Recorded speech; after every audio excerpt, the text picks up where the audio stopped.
پر جہنم کی آگ دہکائی جائے گی. اسی پیروں سے چل کر گناہ کے اڈوں پہ جاتا تھا تو وہ جہنمی کہیں گے ہم پہ رحم کرو رحم، ہم پہ رحم کرو رحم، ہم اللہ کے بندے ہیں. تو حضرت مالک کہیں گے جب اللہ تم پہ قہر کر رہا ہے تو میں تم پہ رحم کیسے کر سکتا ہوں؟ اللہ نے جب تم پہ رحم کا حکم نہیں دیا ہے میں تم پر رحم کیسے کر سکتا ہوں؟ میں اللہ کا بندہ ہوں. اللہ نے تجھ پہ لعنت کی ہے تو میں تجھے عذاب دوں گا، میں تجھ پہ رحم نہیں کر سکتا. یہ ہے میرے بھائی. تب بات بہت دور نکل گئی. عرض کیا کر رہا تھا؟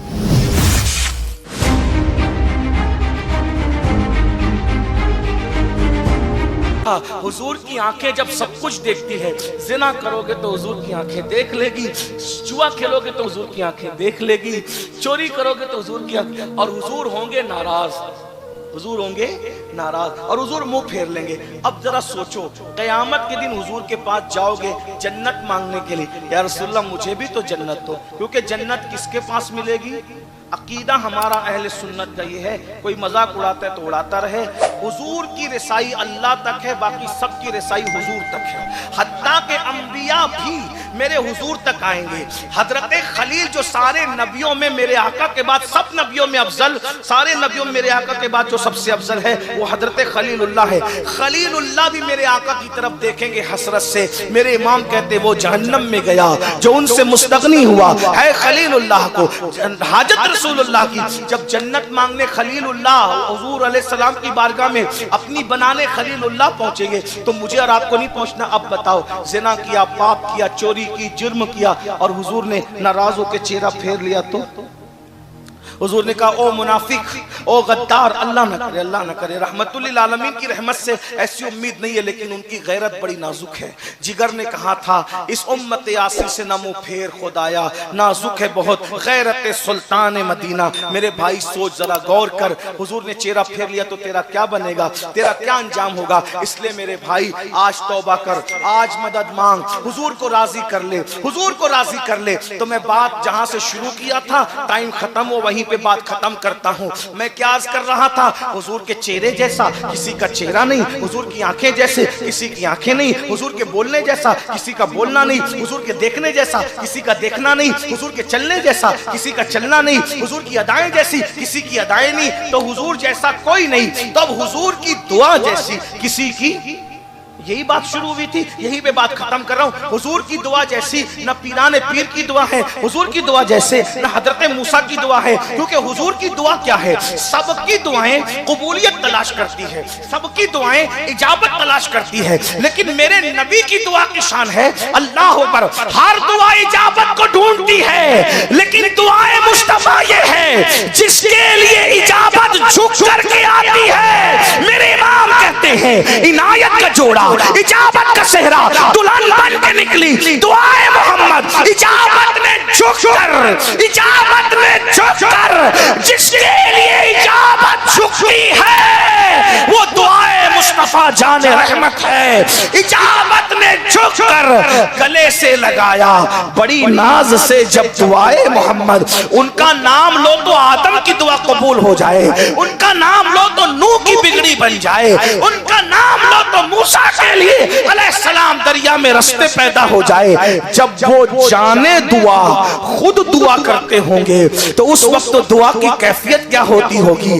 اس لیے رسول اللہ کی دعا کی طرح بولو بھائی کسی کی دعا نہ ان کی نہ میری، نہ مجھ سے بڑھ کر کسی کی، نہ اس سے بڑھ کر حضور کی دعا جیسی دعا کسی کی نہیں.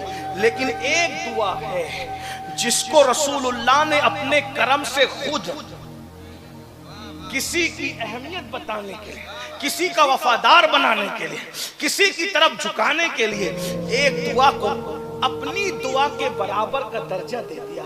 آقا فرماتے ہیں دعا والدہی لے ولدہی کا دعائی لکم، تمہارے باپ کی دعا تمہارے حق میں ایسی ہے جیسے مجھ محمد کی دعا میری امت کے لیے ہوتی ہے. یعنی جیسے میں محمد دعا کرتا ہوں امت کے لیے تو اللہ رد نہیں کرتا، ویسے تیرے ماں باپ دعا کرتے تو اللہ تیرے حق میں رد نہیں کرتا.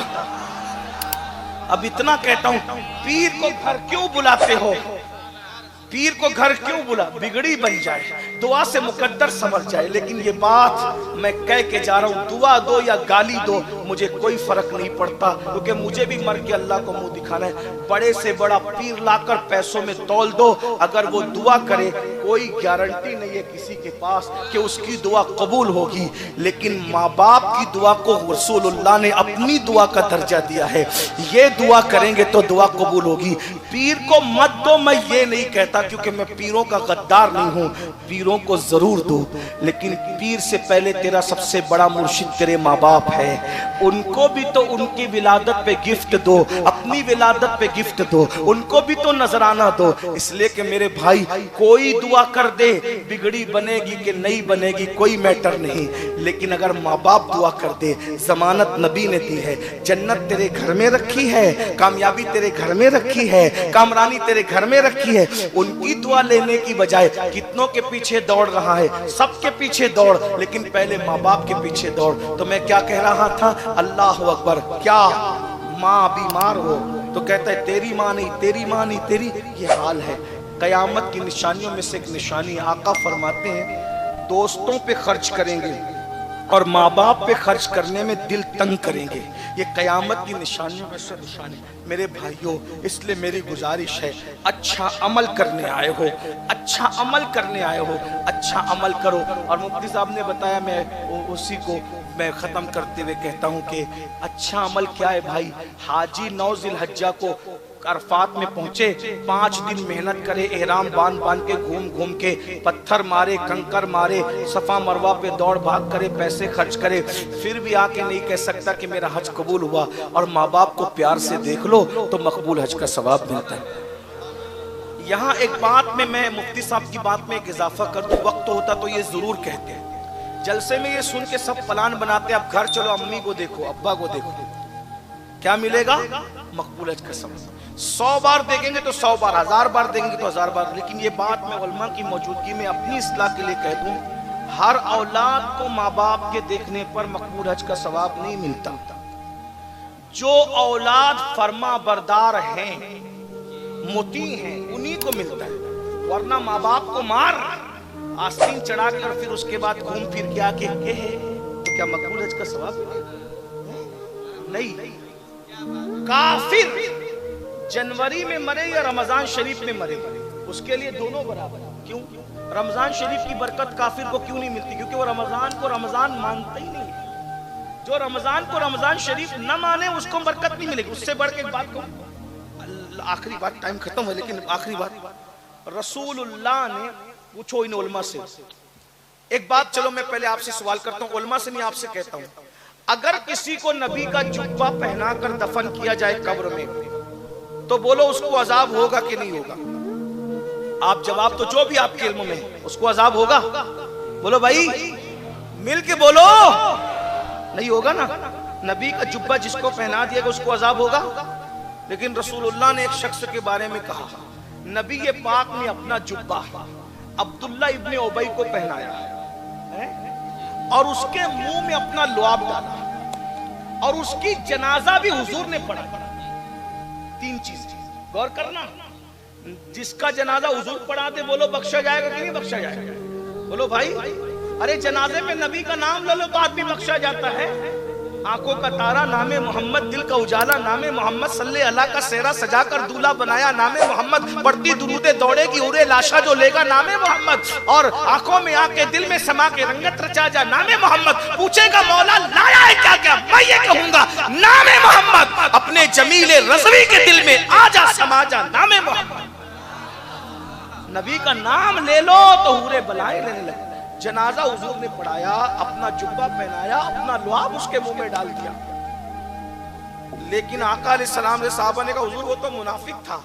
آقا نے فرمایا میرا جبہ اس کو کوئی فائدہ نہیں دے گا، میرا اس کا منہ میں لعاب ڈالنا اس کو کوئی فائدہ نہیں دے گا، میرا جنازہ پڑھنا اس کو فائدہ نہیں دے گا. کیوں؟ کیا نبی کا جنازہ پڑھنے میں پاور کم ہو گیا تھا؟ کیا نبی کے جبے کا پاور کم ہے؟ کیا رسول اللہ کے لعاب کا پاور ادھر سے کم نہیں ہوا تھا؟ اس نے نبی کے جبے کو کبھی نبی کا جبہ مانا ہی نہیں. تو جس نے نبی کو نبی نہیں مانا تو نبی کا جبہ اس کے لیے مفید نہیں ہوا. جس نے نبی کو نبی نہیں مانا، نبی کا لعاب اس کے لیے مفید نہیں ہوا۔ جس نے نبی کو نبی نہیں مانا، نبی کا جنازہ پڑھانا اس کے لیے مفید نہیں ہوا۔ کیوں؟ کیونکہ اس نے نبی کو نبی مانا ہی نہیں۔ جب مانا ہی نہیں تو اس کے لیے اس کو فائدہ نہیں پہنچا اس کو۔ اور اگر جو مان لے تو نبی کے غلاموں کی چوکھٹ پر، اصحاب کہف کی چوکھٹ پہ کتا بیٹھ گیا، کتا جنتی ہو گیا، اور اس کو جبے نے فائدہ نہیں دیا۔ تو کیوں؟ وہ کتا ادب سے وفاداری سے بیٹھا تھا، اس لیے کتے کو بیٹھنے نے فائدہ دیا، اور اس نے نبی کا انکار کیا، نبی کو نبی مانا نہیں تو اس کو فائدہ نہیں دیا۔ تو اب پتا چلا جو نبی کو نبی کا درجہ نہ دے، نبی کا جبہ اس کو فائدہ نہیں دیتا، نبی کا لعاب اس کو فائدہ نہیں دیتا، نبی کا جنازہ پڑھانا اس کو فائدہ نہیں دیتا، تو جو ماں باپ کو ماں باپ کا درجہ نہ دے، ماں باپ کو کبھی ماں باپ کا درجہ دیا ہے؟ ماں باپ کو کبھی ماں باپ کا درجہ کیا ہے؟ کیا ہے ماں باپ کا درجہ؟ ان کے سامنے آپ کندھے نہیں اٹھا سکتے، یہ اسلام میں ماں باپ کا درجہ۔ ان کو اف فلا تقل لہما اف، ان کو اف نہیں کہہ سکتے۔ اف کا مطلب میں نے بہت ڈھونڈنے کی کوشش کی تو مجھے جا کر کے تصوف کی اولین کتاب قوت القلوب میں اس کا مطلب ملا۔ اف کا مطلب لوگوں نے الگ الگ بیان کیا، لیکن مجھے سب سے زیادہ جو اف کا مطلب پسند آیا وہ یہ کہ عربی لوگ، عرب والے اف، یہ قوت القلوب میں شیخ ابو طالب مکی لکھ رہے ہیں۔ یہ قوت القلوب وہ کتاب ہے جس کو بابا فرید نظام الدین اولیاء محبوب الہی کو درس دیتے تھے، داتا علی حجویری جیسے لوگ اس کا مطالعہ کرتے تھے، وہ قوت القلوب کتاب ہے۔ تو شیخ ابو طالب مکی فرماتے ہیں اللہ نے ماں باپ کے سامنے اف کہنے سے منع کیا۔ تو اف کا مطلب کیا ہے؟ تو عرب لوگ جب کسی کے ناخن کے نیچے میل جم جاتا تھا تو اس ناخن کے نیچے جمے ہوئے میل کو اف کہتے تھے۔ کیا کہتے تھے؟ اف کہتے۔ اب قرآن کہہ رہا ہے کہ ان کو اف مت کہو، مطلب کیا؟ ناخن کے نیچے جتنی میل جمتی ہے نا، اتنی تکلیف بھی اپنے ماں باپ کو مت پہنچاؤ۔ یہ ہے ماں باپ کی اہمیت۔ وہ اگر کہہ دے نقصان کرنے کے لیے اپنا نقصان کر لو، بس شریعت کے خلاف ان کی بات نہ ماننا۔ اگر وہ کہہ دے نقصان کرنے کے لیے تو اپنا نقصان کر لو، مگر اپنے ماں باپ کی نافرمانی مت کرنا۔ ایک بات ان کی نہیں ماننا، اگر وہ دین اور شریعت کے خلاف کہے تو نہیں ماننا، باقی ان کی ہر بات مانو، اس میں نقصان ہو جائے سمجھانے کی کوشش کرو، نہیں مانتے نقصان کر لو۔ اگر ماں باپ کے کہنے پہ نقصان اٹھاؤ گے نقصان نہیں ہوگا، نقصان نہیں ہوگا۔ مجھے ایک بات یاد آئی، اگر اجازت دے تو اس کو مختصر میں کہہ دوں۔ ماں باپ کے کہنے پہ ان کی بات مانو گے تو نقصان والی بات میں بھی نقصان نہیں ہوگا۔ ایک نام سنا ہوگا آپ نے، امام ابو القاسم القشیری، یہ شیخ ابو طالب مکی کے بھی استاد ہیں۔ امام ابو القاسم القشیری، یہ امام ابو القاسم القشیری کون ہے؟ ان کا ایک رسالہ ہے جس کا نام ہے رسالہ قشیریہ۔ کیا نام ہے؟ رسالہ قشیریہ۔ اس کے بارے میں صوفیہ کہتے ہیں رسالہ قشیریہ جس گھر میں رکھا جائے گا نہ چوری ہوگی نہ آگ لگے گا۔ یہ رسالہ قشیریہ کی شان ہے۔ یہ تصوف کی قوت القلوب سے پہلے کی کتاب ہے رسالہ قشیریہ۔ اس کے مصنف ہیں امام ابو القاسم القشیری۔ کسی مدرسے میں نہیں پڑھے مگر اتنے بڑے عالم بنے۔ اس کا کیا راز تھا کہ تقریباً آپ نے 2000 سے زائد کتابیں لکھی ہے اس دور میں، اور کسی مدرسے میں پڑھنے نہیں گئے۔ راز ماں سے بچپن میں کہا امی میں مدرسہ پڑھنے جانا چاہتا۔ آج کل تو مدرسے گلی گلی میں، کوچے کوچے میں، ہر جگہ ہے، آسان ہے علم۔ جو لوگ نہیں پڑھ سکتے آن لائن کلاسیں شروع ہو گئی ہیں۔ میں نوجوانوں کو کہتا ہوں کہ اگر دنیاوی ڈگریاں تم نے لے لی ہے تو جو آن لائن عالم کورس کی کلاس سنی علماء چلا رہے اس سے عالم بن جاؤ، بہت آسانی کے ساتھ بن جاؤ گے، آپ کا قد اور اونچا ہو جائے گا۔ تو امام ابو القاسم القشیری پڑھنے جانا چاہتا۔ ماں ہوتی ہے، ماں نے کہا ٹھیک ہے بیٹا جاؤ پڑھنے جاؤ۔ ایک لوتا بیٹا تھا، ادھر یہ چلے گئے۔ جانے کے بعد ادھر ماں نے رونا دھونا شروع کیا، اللہ میرا ایک لوتا بیٹا، اس کے بغیر میرا دل نہیں لگتا، وہ چلا گیا، اب بتا میں رہوں گی کیسے؟ اب میرا بیٹا واپس کر دیا۔ ادھر امام ابو القاسم القشیری کو حاجت لگی، استنجا کی۔ دوستوں سے کہا یار ذرا استنجا کر لوں۔ استنجا کرنے بیٹھے تو ایسا چھینٹا اڑا کہ آپ کے کپڑے پاخانے میں بھر گئے۔ تو دوستوں سے کہا کہ ابھی سفر بہت لمبا ہے، میں اپنے کپڑے کی گندگی دھونے کے لیے، بازو میں گھر ہے، گلی کوچے میں میں وہاں چلا جاتا ہوں. جیسے ہی گھر پہ پہنچے تو ماں رو کے کہہ رہی تھی میرا اکلوتا بیٹا مولا, میں اس کے بغیر رہ نہیں سکتی مولا, وہ میرا بیٹا واپس کر دے. بس جیسے ہی سنا چلا کے کہتے ماں اللہ نے تیری سن لی, تیرا بیٹا واپس آ گیا. ماں میں ان پڑھ رہوں گا لیکن تیری خوشی کو توڑ کر کے اب عالم بننے نہیں جاؤں گا. ماں نے سر پہ ہاتھ رکھ کے کہا میرے لال اللہ تجھے ان پڑھ رہنے نہیں دے گا, جا اللہ تجھے ایسا عالم بنائے گا کہ تیرے علم کی دھمک قیامت تک موجود رہے گی. پھر عالم بنے اور 2000 سے زائد کتاب لکھی. اب سنیے 2000 سے زائد کتاب لکھی اور وہ 2000 کے 2000 کتابیں چند کتابوں کو چھوڑ کر سب کو ایک پیٹی میں بند کیا اور پیٹی میں بند کر کے اپنے مرید سے کہا لے جا اور اس کو دریا میں ڈال. اب مرید علم کی قدر جاننے والا, جوہر کی قدر جوہری جانتے, علم کی قدر اہل علم جانتے ہیں. اللہ اکبر. تو مرید نے سوچا 2000 کتابیں, اتنا عظیم علم, اتنا ادق علم, یہ دریا میں ڈال دوں. اس نے چھپا دیا پیٹی کتابوں کی. رسالہ قشیریہ پڑھ کے دیکھو تو سمجھ میں آئے گا, جب قشیریہ رسالے میں ایک میں اتنا علم بھرا ہے تو 2000 میں کتنا علم ہوگا. خواجہ بندہ نواز گیسو دراز جیسے لوگوں نے اس کی شرح لکھی ہے, شیخ شہاب الدین عمر سروردی جیسے لوگوں نے اس کی شرح لکھی ہے. یہ رسالہ قشیریہ ہے, علم والے لوگ جانتے ہیں رسالہ قشیریہ کیا چیز ہے. تو جب اس میں اتنا علم ہے تو 2000 کتابوں میں کتنا علم ہوگا. تو مرید نے پیٹی چھپا دیا, آ گیا حضرت دریا میں ڈال دیا. امام قشیری نے کہا دریا میں ڈالا تو کیا دیکھا؟ کہا حضور کچھ بھی نہیں دیکھا, کچھ نہیں دیکھا. کہا تو جھوٹ بولتا ہے, تو نے پیٹی دریا میں نہیں ڈالی, جا دریا میں ڈال. وہ گیا, پھر دریا میں ڈالنے کی کوشش کی, پھر دل نے کہا نہیں, پھر لے جا کے رکھ دیا. ڈالا ہے بیٹا دریا میں؟ جی حضور ڈال دیا دریا میں. کیا دیکھا؟ حضور کچھ نہیں دیکھا. جھوٹ بولتا ہے, تجھے کہہ رہا ہوں دریا میں ڈال, جا دریا میں ڈال. اب اس نے سوچا کہ یہ بار بار جان جاتے ہیں, پیٹی اٹھائی 2000 کتابوں کی دریا میں ڈال دیا. جیسے دریا میں ڈالا تو ایک ہاتھ اوپر ہوا, دریا میں سے ایک ہاتھ نکلا اور ہاتھ نکل کر اس نے پیٹی کو لیا اور پھر اس کو اندر کر لیا. تو اس وقت اس مرید نے کہا تجھے اللہ کی قسم دے کے کہتا ہوں بتا یہ ہاتھ کس کا ہاتھ ہے جس نے میرے مرشد کی کتابوں کو اپنے ہاتھ میں سنبھالا. تو آواز آئی یہ خضر کا ہاتھ ہے, یہ خضر کا ہاتھ ہے جس نے تیرے پیر کی کتابوں کو اپنے ہاتھ میں سنبھالا. کہا یہ کیوں ہاتھ میں سنبھالا؟ تو کہا تجھے نہیں پتا, جب قیامت قریب آئے گی تو کتابیں اتابیں سب ختم ہو جائے گی, ایک دور آئے گا سب مصنفوں کی لکھی ہوئی کتابیں ختم ہو جائے گی. اس وقت امت محمدیہ کو کتابوں کی جب ضرورت پڑے گی تو اس وقت دعا کی جائے گی اے اللہ امت محمدیہ کو اب کتابوں کی ضرورت ہے, یہ علم کہاں سے لائیں. تو اس وقت یہ جو میں امانت لے رہا ہوں اس دن خضر وہ امانت دریا سے پھر واپس کرے گا اور قشیری کی کتابیں پوری دنیا میں پڑھی جائے گی. تو اس وقت مرید نے کہا حضرت لکھنے والے اتنے بڑے بڑے, کسی کی محفوظ نہیں رہے گی, اس کی کیوں محفوظ رہے گی؟ کہا اس کو اس کی ماں کی دعا نے اس مقام پر پہنچا دیا, ماں کی دعا نے اس مقام پر پہنچا دیا.